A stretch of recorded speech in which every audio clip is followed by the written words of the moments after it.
Hey folks, Scott Weingart here, and this is the EMCrit podcast. Today on the podcast, an update on the Rush exam. That's the rapid ultrasound for shock and hypotension. Or maybe it isn't. Maybe that's not what that stands for. We'll talk about that during the episode. Before we get to that, let's do a quick word from our sponsor. Our sponsor today is the Stony Brook Resuscitation Fellowship. This is 1 year after EM residency, where you will learn the parts of critical care that are directly relevant for the resuscitative period, the first 24 hours. So this is for people that want to do a critical care fellowship but never plan to practice in the unit and therefore don't want 2 years.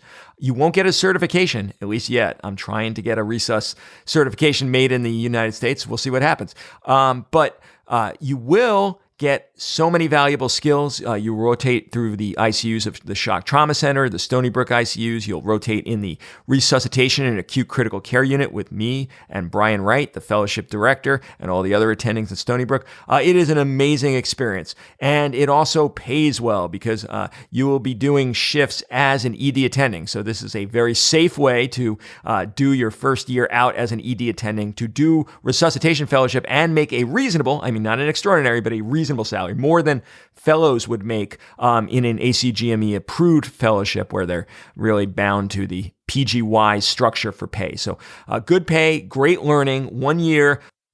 One key thing to understand, this is a clinical resuscitation fellowship. If you want to do another year and get a master's and do research, we offer that as well. But the main 1 year fellowship I'm talking about is a clinical resuscitation. You'll see plenty of resuscitation fellowships listed in the various fellowship listings like ABEM, et cetera. Most of those, as far as I know, all of those in the United States, except for ours, maybe one other, they are research resuscitation fellowships. You will be in the midst of cardiac arrest research or something like that. We are a pure clinical resuscitation fellowship, meaning that entire first year is just pure clinical goodness. I mean, you'll work on a project for publication, but that's wholly secondary to the fact that you will be totally in the trenches learning additional things that you probably were not taught in EM residency on how to take care of crazy sick patients, and will be running the resuscitations and care of crazy sick patients. Especially potent for people that have done a 3-year program and want to go into academics. It's really tough to get academic jobs coming out of a 3-year program these days. They're really high competition. But if you come and do a resus fellowship, you will sell much better. If you're interested in this, just contact me at the contact link at EMCrit.org. So just go to EMCrit.org and hit contact and just put in that email that gets pulled up that you want more information about the fellowship.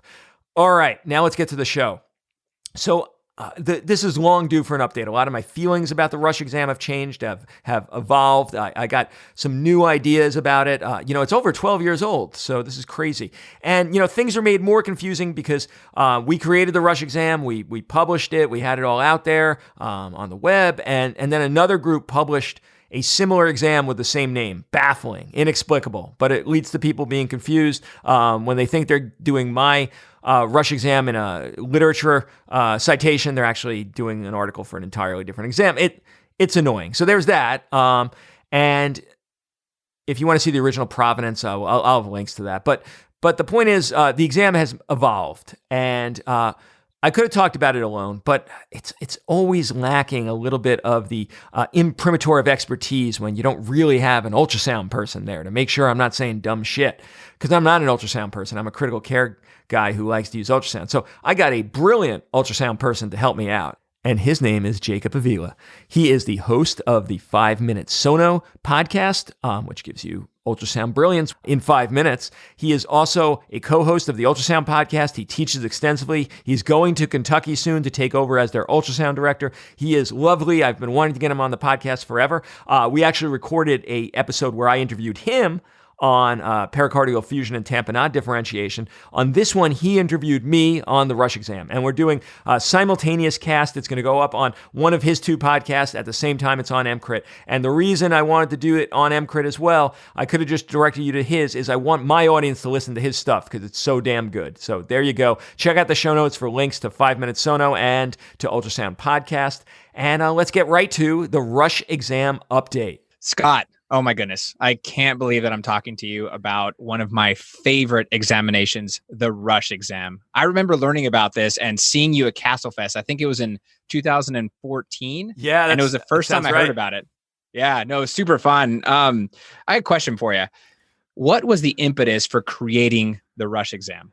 Yeah, when this is about 10 years old now, and at the time, like fast exams were becoming the super. People had finally taken up fast exams, and I was watching this getting done on trauma patients that had absolutely no need, like just totally worthless. They were stopping them from going to CT scan to do the fast exam, which is always a complete waste of time. And I'm like, what the hell? Everyone's so excited about this and it's mostly useless. Why are they not doing it on the medical patients where it actually is a diagnostic uncertainty? We have no idea what's going on these undifferentiated hypotension in the medical patients. And there were groups out there that had already done this. Let me make abundantly clear. The idea of ultrasound for medical shock and hypotension was not a new idea by myself and my friends. But I realized there was no uptake, or at least not as much as there should be. And then that's what I'm good at, is figuring out, look, there's something really cool here. Let's get it out there to the world. Obviously, that's what I've tried to do in my whole career. And so it needed a rebrand. And so that's what the Rush exam was about, is making it easy to remember, easy to do, and then giving it something catchy. You know, fast was catchy. That's why people started doing it, is within the name is the speed of the exam itself. People could just say, do a fast, and then it actually became a verb, right? Fast that patient. That's what we were lacking in the medical hypotension world. So, playing off that, it's easy. Rush, same thing. Fast exam for medical hypotension. Nice. And so that mnemonic that you made, so the Rush exam, brilliant marketing. The mnemonic also is brilliant marketing. The mnemonic is high map, which is what you want to create in your patient if they didn't have it. Is that something that, you came up with kind of on your own? Is there a specific order for that, or did it just kind of like make sense with a mnemonic? Yeah, there's a lot in that mnemonic that doesn't get spoken about. But if you'd indulge me, Jacob, I'd love to talk about the name of Rush for 1 second. Oh, for sure. Yeah, definitely. Yeah. Talk to me about it. So, we had to get this published, and they don't publish curse words, unfortunately. I think this is going to be the next generation of medical education, is we could, just publish everything exactly as we speak, but we're not there yet. So Rush was rapid ultrasound for shock and hypotension, and that shock was supposed to get across to people that it's for patients who are already with low blood pressure, but also for just patients that look crappy. But what you should start thinking about as the indication for Rush is rapid ultrasound for shittiness and hypotension. Okay. Because that really gets it across, is if you have any patient that just looks like garbage, even if their blood pressure temporarily is okay, do the exam, because you will pick up things that you will not otherwise until they may get a CAT scan or way down the road when they're already in cardiac arrest. So any medical patient that looks crappy, in my opinion, should get this exam. And so, yes, rapid ultrasound for shock and hypotension, but really rapid ultrasound for shittiness and hypotension. Yeah, that makes sense. I mean, the vital signs themselves can like lead you astray, right? I mean, you can have a guy that is peri-shock or to his body is shock, but he might have a, systolic blood pressure of like, 108 or something like that, and a heart rate of 105, which isn't that shocky by like criteria, but that might be super shocky for that specific patient. 100%. I like that. Absolutely. And you've seen the phenomenon because you've been practicing a while. For whatever reason, and I can't quite put my finger on why this happens pathophysiologically, but patients will compensate until they get to the hospital and then promptly drop dead. So These patients may come in with a blood pressure that looks really reasonable, and 10 minutes down the road, they're in the toilet at 60/40, and you missed your window. It would have been really nice to know what was going on before that plummet. Yeah, and a quick aside, I don't know if this is still up on MD Calc, but I use the LLS score very frequently to my residents and in the lecture, like lectures that I give, because it's helpful, right? I mean, you just have a bad feeling about a patient. They, probably have something going on with them, and that's the patient in which, if I'm hearing you correctly, this ultrasound examination would be the best for. Absolutely. LLS of score of 1, meaning they look like shit. Yes, do please a Rush exam in addition to right, exactly. And I love it. Just one more thing about the LLS, because it's just binary. It's either 1 or it's 0. They either look like shit or they don't, right? Exactly right. Yeah, it's great. Yep. All right, so you had gotten to the point of the actual mnemonic we use to remember the sequencing. And, I haven't spoken about this much, but when we were actually creating that, it worked out nicely because the high map, the heart, IVC, Morrison's, aorta, and pulmonary is actually order of importance as well. And I know you had spoken at BenFest about, you don't need to do all this on every patient, and some of them are more important than others. And there may be some validity to that. I might be able to change your mind on that. But I do agree that portions of it are far more important than others. And it's actually in the order of what matters to my way of thinking. So it kind of works out nicely because if you get curtailed in the midst of it by the patient really decompensating, you got to take your hands off the probe to actually put in a line because the nurses can't get an IV and the patient's dying, you will have hit the important ones first. And the other thing is, even if you do all 5 main components, this should take you less than 60 seconds. I don't know. When you're watching your residents, Jacob, how long does it take them to do a rush exam? Well, it kind of depends. If I have my super user 30-year resident, they might get it done in about a minute. But if I have like an off-service intern giving it a shot, like I feel like, they struggle so much with the basics. It might take them, 5-10 minutes to do all of them if I wasn't there to help them. There you go. And I think you put your finger on it, which is this is an exam that's built to be rapid for people that already know every single component of this exam, because the exam's stealing from all the other ultrasound modalities we do on an everyday basis. So if you don't know how to do a lung ultrasound, then obviously you're not going to be able to do the P in anything less than 5 minutes. But if you know how to do these all, then if you sequence them right, it should take less than 60 seconds. And what that comes down to is you're not trying to do complete exams. I think this is a big misunderstanding of the rush. If you do the heart portion and there's stuff that looks a little weird, this patient needs a true ED or critical care echo. If you do the pulmonary portions and something just doesn't look right, they need a full blue protocol or whatever full lung exam you want. You're doing just the basics to get a gestalt of what's going on with your patient, and then you could follow it as they get stabilized with a full version of whichever modality seems slightly wrong. I see. So kind of like, are you, if I'm understanding you correctly, is it kind of like the Scout film on a CT scan? Ooh, I love that. That's a great comparison. Yeah. Wow, people don't use the Scouts as much as they should. You get a lot of information from that full body x-ray that if you're there looking, you can really diagnose a lot of stuff. Yes, that's a beautiful way of saying it. So let's start with the heart, right? I mean, are you doing all of the 4 main views of the heart? Is there some specific order you're going for to diagnose? So you're doing global function, right heart enlargement, and pericardial effusion, right? Is basically what you're looking for with that heart. Yep. Are you needing to do all 4 views? Oh, hell no. In fact, what we talk about is you should get a parasternal lung and a 4-chamber. But you have Arntfeldt's law. I don't know if he's ever said this with his own name, but Arntfeldt's law is if you have shitty views in the parasternal or the chest, then you'll have good subxiphoids and vice versa. So really, you just need to do one or the other. And so you could do either the 2 chest views, 4-chamber and parasternal lung, which will give you your tamponade effusion views. It'll give you global left ventricular function. It'll give you relative chamber size. If you can't get those views in the chest, subxiphoid will give you a reasonable 4-chamber and will give you enough estimation of left ventricular function to get by at this point. Because again, this is not the summation of your echo. This is a quick, as you say, a scout view just to figure out what that heart's doing. And you get so much information. And one thing that wasn't in the original publication, but it's been life-saving for my patients in some circumstances, is if you see a big right heart, sure, that might knock you down the PE route, but the other thing it should make you scared of is this undiagnosed, or maybe diagnosed, but you haven't gotten the information because the patient can't tell you, pulmonary hypertension without a clot. And that's a patient that knowing this will radically change your vision of whether this patient needs to be intubated right now or not, because you might be looking at this patient, they're in some respiratory stress, we might as well put the tube in. And if you see a big right heart, you should realize that you could easily kill them in the peri-intubation. And you probably should do everything in your power not to intubate them as long as possible until certainly they've been fully resuscitated. And even then, maybe it's not the greatest idea with a huge right heart to intubate at all if you could avoid it. And I think because we've done this in crappy looking patients, even who haven't been hypotensive, in our pre-intubation, we will always, as long as we have a millisecond, do a rush exam before intubating a critically ill patient. If we see that big right heart, all of a sudden our entire vision of the next step has changed, and we will not put a tube in that patient until everything is exactly right. Yeah, no, that makes sense. So you do the heart and then you do the IVC, and the IVC is not really like to diagnose them necessarily, but it's to help push you towards a certain type of shock. At least that's how I think about it.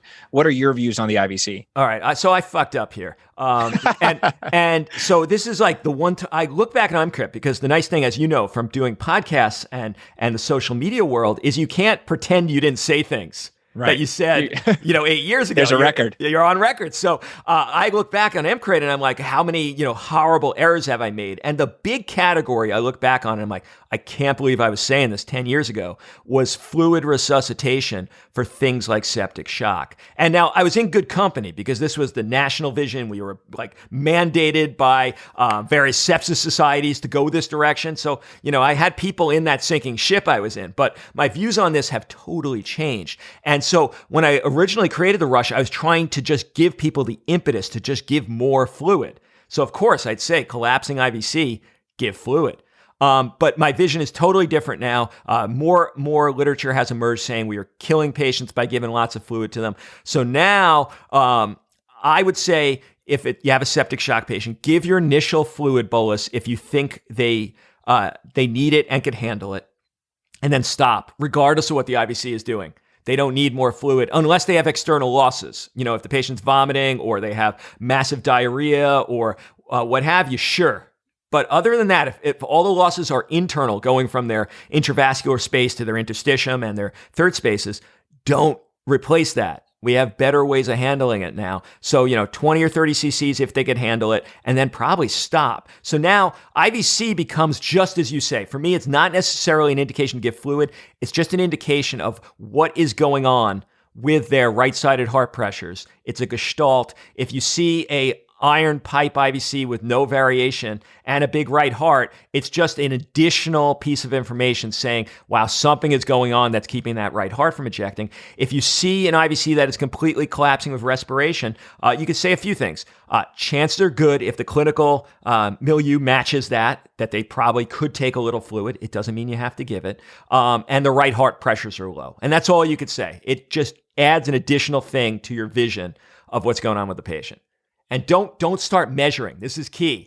People are putting calipers on and all this crap. Yeah. Again, this is a less than 60-second exam. If you want to go back and do an IVC exam later on, knock yourself out. You could add in portal vein pulsatility and looking at the renal vasculature and what have you. It should be another named exam of over fluid administration. My friend Philippe Rolla is talking about this a lot, and I'm sure they'll name it at some point. But that's not the Rush. No calipers. Just look at the IVC for like 2 breaths, and that's it. Gotcha. So the next step would be Morrison's pouch, which is basically doing the fast exam for the belly, right? And I'm thinking you're looking for ruptured AAA, maybe, although those guys usually die in the field anyways. Maybe a ruptured ectopic, ruptured bowel, and that's all I got. Yeah, well, a few things on that. This was I had my colleagues when we started the Rush exam, because I'm a critical care guy that uses ultrasound. And then we have a lot of ultrasound guys that use critical care. So my friend Danny Duque and Brett Nelson, we worked on the Rush exam, and we fought about this point. And so I'm going to just go off the reservation. I'm going to disagree with the original founders of this exam and say you don't need a fast exam. That's why mine's less than 60 seconds, even though we reported it as 2 minutes. I just do Morrison's. And I put them in Trendelenburg, just tilt the bed down a little bit, and I look for the liver tip. And I will make the statement, and someone could prove me wrong, but I don't think they ever will, that you will never find a patient with significant intra-abdominal blood or fluid that does not have a positive Morrison's in Trendelenburg at the liver tip. I've never seen it. I see a lot of these patients. I look for this. I've never found the splenorenal or bladder view to tell me any information that a Trendelenburg Morrison's at the liver tip has not revealed. Yeah, I might actually, I actually agree with you.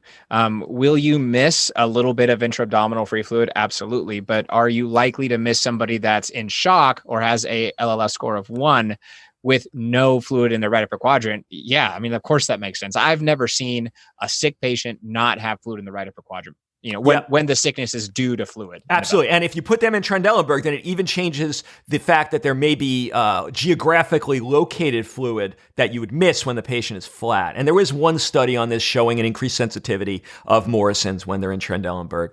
And so this is all I do. And again, if you want to do a full abdominal survey, knock yourself out. Ain't part of the rush exam.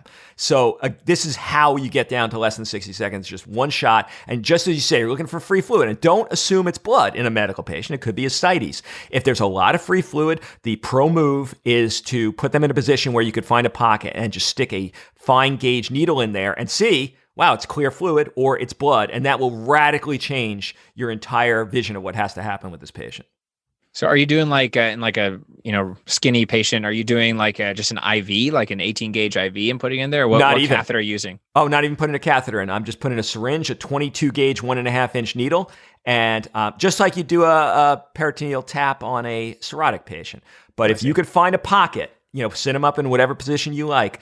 Just look at the fluid. It will change everything rather than having to take this patient who just turns out to be ascites. I mean, I'm not talking like a little bit of fluid. I'm talking about You throw the probe on, there's a belly full of something. I want to know what that something is before the 40 minutes when I get the CT results because it's going to change a whole bunch of things knowing there's a belly full of blood.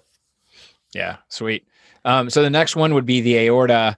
How often have you seen patients that are alive in your emergency department with abnormalities in their aorta that you can directly attribute to the aorta as the cause of their sickness? This is the only surprising thing I had heard you say during that BenFest review.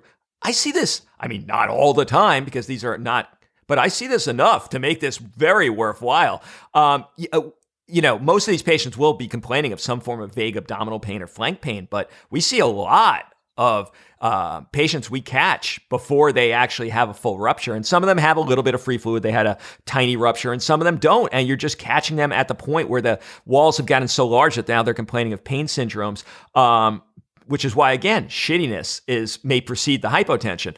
But yeah, we've seen hypotensive patients that we've caught by this as well. And this is one of the structures of our aortic alert in our hospital is if we see an enormous aorta prior to CT scan, then we'll get the entire ball rolling. And that might be the difference between this patient getting to the OR before code or after. So yeah, enough to make it worthwhile. But then we you folks were talking about, well, what about the 22-year-old? They obviously don't need the aorta views. And you're right. They probably, or I could say pretty definitively, don't have a triple A. But what they have had and what we've caught, if you go with the shittiness or even sometimes the hypotension, is you will pick up dissections on these patients. And so you do the subxiphoid view of the aorta and there's a flap sitting there in the aorta. That is radical in terms of, it's because this is such a protean disease in terms of its presentation. And they can be hypotensive for a number of reasons. It could just be that the cuff is on the arm that the dissection flap is actually blocking off. So if you go with shittiness or hypotension to do the aorta views, even on young people, you sometimes will be surprised by what you pick up if you're looking not just for size, but also what's filling in that aortic nice black circle. If there's a flap there, that should push you towards certain diagnoses that could kill these patients.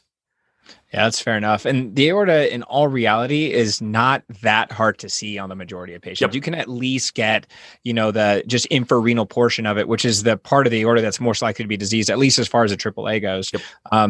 That's got to add 15 seconds max to your examination time? Yeah, and on the 20-year-old, I just throw it subxiphoid, and honestly, I don't do the other 3 aorta views because I'm not worried about enlargement. I just want to know, is there going to be a type A or type B dissection? Type A being the really important one at this point, and you will find that if you're going to find it on an easy ultrasound on the subxiphoid view. The other 3 are probably functionally irrelevant. Brilliant.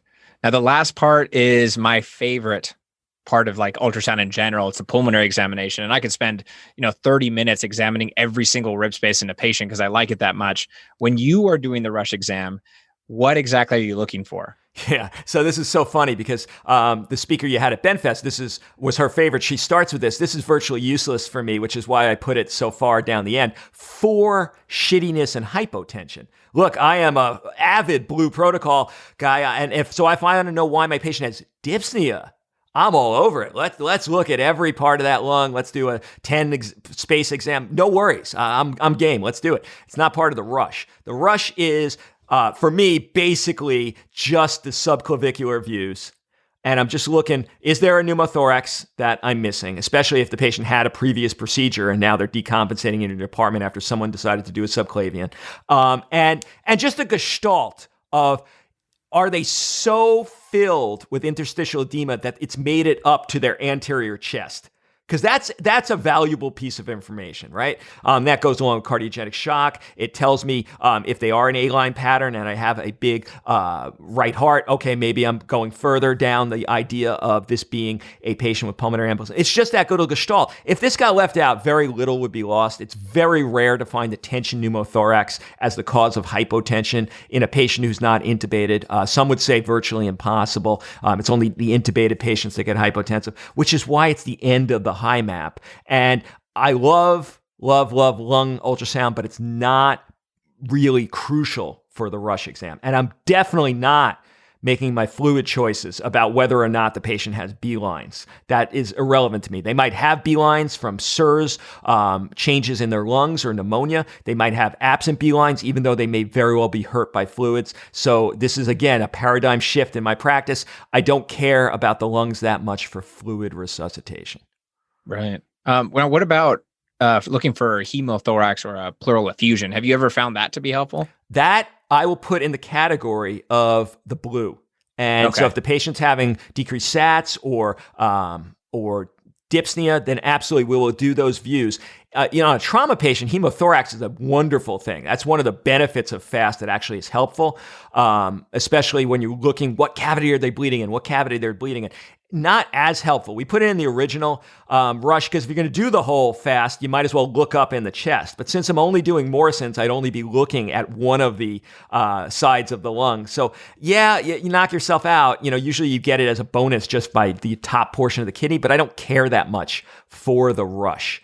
And again, I will add on the additional ultrasounds. Then the only thing that you have is the supplementary views, because it's high map ED, with ED only being done if other things in the rush triggered you to do them. So that's E for ectopic, where you could actually search in a young childbearing age female, especially if you had a rapid pregnancy test that's already positive, and now you have some free fluid in the belly. If just for funsies, you could actually prove, wow, look, there's the ectopic sitting there. And then that's just for joy factor. Because if you have a young woman of childbearing age with free fluid and a positive pregnancy exam, they're an ectopic until they're not. So it doesn't really matter. And then the D actually is helpful. So if you have a big right heart and everything else going along with potential pulmonary embolism, the patient's crapping out, and you think they may die before you get them to CT scan, and then you're like, should I give the lytics? Should I not give the lytics? If you find the DVT, I think that pushes you over the edge. What do you think about that, Jacob? Oh, I agree with you 100%. The ectopic thing is huge, and I agree with you on that. And I've actually done a fair bit of research on DVTs and PEs. It's one of the kind of non-ultrasoundish things that I'm super passionate about. And if you have somebody that you have a clinical suspicion of a PE and you find a DVT, it has a positive likelihood ratio of I think it was 13 or 14, the diagnosis of PE. That's one study, but it was still high enough to make me think hey, I think he's got it. He's got a huge DVT in his entire leg. I'm much more likely to push lytics on this arresting or peri-arresting patient if I find that, for sure. And then if I don't find it, and I think there's a high suspicion, that doesn't say they don't have it. Right. But I use it more for its positive likelihood ratio, its specificity, rather than its sensitivity or negative likelihood ratio. Totally agree. Okay, folks, there you go. A rush update. I'm super curious to hear what you think, how you've been using this, whether you totally disagree with any of my various points about ultrasound use. And I look forward to hearing from you. So remember, if you are a soon-to-graduate EM resident in the United States, it's got to be U.S. people. Otherwise, I guess anyone could do it, but we'd have to pay you a lot less if you were not able to work as a U.S. ED attending. If you're interested in the resuscitation fellowship at Stony Brook, I think you'd have a great time for the year. Just contact me at emcrit.org/contact, or just go to emcrit.org and hit the contact link. Scott Weingart for the EMCrit podcast saying bye-bye.